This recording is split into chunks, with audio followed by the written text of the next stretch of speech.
வணக்கம்.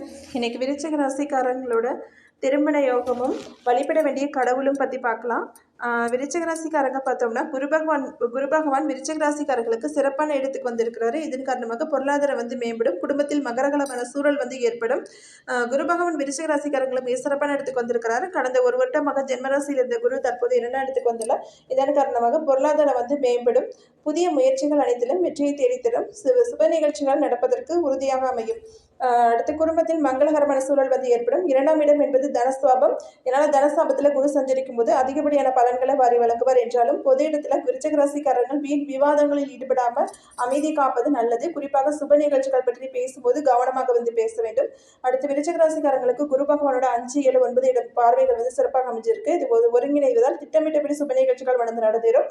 இதற்கு அனுகூலமான சூழ்நிலையை உருவாக்க சனிக்கிழமை தோறும் ஆஞ்சநேயருக்கு துளசி மாலை சாத்தி வழிபடலாம். குரு வழிபாடும் சிறப்பான பலன்களை தரும். அடுத்து விருச்சிக ராசிக்காரங்களுக்கு 8 சனி இறுதிக்கட்டம் நடப்பதால் சனிக்கிழமை தோறும் ஆஞ்சநேயரை அவசியம் வழிபட வேண்டும். ஆஞ்சநேயரை நீங்கள் எந்த அளவுக்கு வழிபடுகிறீர்களோ அந்த அளவுக்கு சனியோட தொல்லை நீங்கி குரு பகவானோட அருள் பார்வைக்கு நன்மை கிடைக்கும்.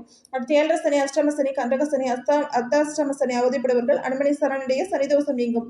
எனவே ஒருவர் ஸ்ரீராமரையோ அல்லது ஆஞ்சநேயரையோ மனமுருகி வேண்டினாலும் அவர்களை காக்கும் பெரும் பொறுப்பை அனுமன் ஏற்பார். வியாழன் மற்றும் சனிக்கிழமையில அனுமன் விரதம் இருப்பது சிறப்பானது. எல்லா நாட்களையும் விட அனுமன் ஜெயந்தியில் அவரை வேண்டி விரதம் இருப்பதும் சகல சௌபாக்கியங்களையும் பெற்றுத்தரும் என்பது நம்பிக்கை.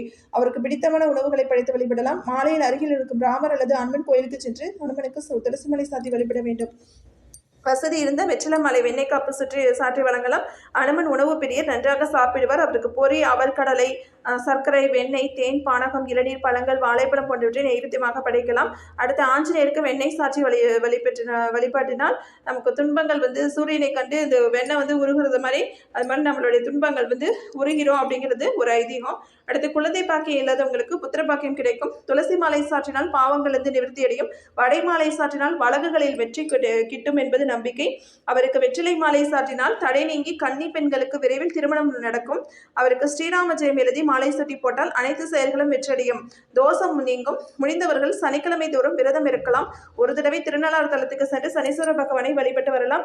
அங்க இருக்கிற குளத்துல குளிச்சுட்டு சனி பகவானை துதிச்சுட்டு வர்றது ரொம்ப ரொம்ப நல்லது. அடுத்து முருகப்பெருமானை வழிபடும் நன்மை தரும். குறிப்பாக கிருத்திகை நட்சத்திர நாளில் முருகனை வழிபட வேண்டும். செவ்வாய்க்கிழமையில் முருகை பெருமானுக்கு பாலாபிஷேகம் செய்து பட்டாடை அணிவித்து ஆராதனை செய்து வந்தால் மனதில் உற்சாகம் பிறக்கும், பணவரவும் அதிகரிக்கும். இவை இரண்டும் சுப நிகழ்ச்சிகள் எதிர்பார்த்ததை விட சிறப்பாக நடத்தி முடிக்க கைகூடும். 2இல் குரு வந்தால் இனி எல்லாமே வெற்றிதான் என்று சொல்வார்கள். எனவே உங்கள் வாரிசுகளின் திருமண பேச்சுவார்த்தைகளை துணிச்சலுடன் மேற்கொள்ளுங்கள். திருவண்ணாமலைக்கு பௌர்ணமி கிரிவலம் சென்று வருவதும் விருச்சிக ராசிக்காரங்களுக்கு இந்த சீசன்ல பயனுள்ளதாக இருக்கும்.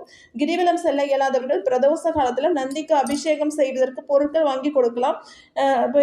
வழிபாடு செஞ்சுட்டு வரலாம். இதனால் திருமண யோகம் உள்ளிட்ட அனைத்து யோகங்களும் தேடி வரும். பெண்களுக்கு சுபகாரிய பேச்சுவார்த்தைகள் படிப்படியாக முன்னேற்றம் தந்து வெற்றியை கொடுக்கும். 2இல் கேது, 8இல் ராகு இருப்பதால் சர்ப்பதா சாந்தி நிவர்த்தி பரிகாரம் அவசியம் செய்ய வேண்டும். எனவே ராகு கேது தலங்களில் சிறப்பு வழிபாடு செய்யுங்கள். அப்படி ராகு கேதுவுக்கு பூஜை செய்யும் போது கூடவே இருக்கும் குரு பகவானுக்கும் சேர்த்து பூஜை செய்ய வேண்டும். இதுதான் திருமண யோகத்தை முந்தி கொண்டு தரும். அடுத்து விருச்சிக ராசியில விசாகம், அனுசம், கேட்டை ஆகிய 3 நட்சத்திரங்கள் இருக்கு.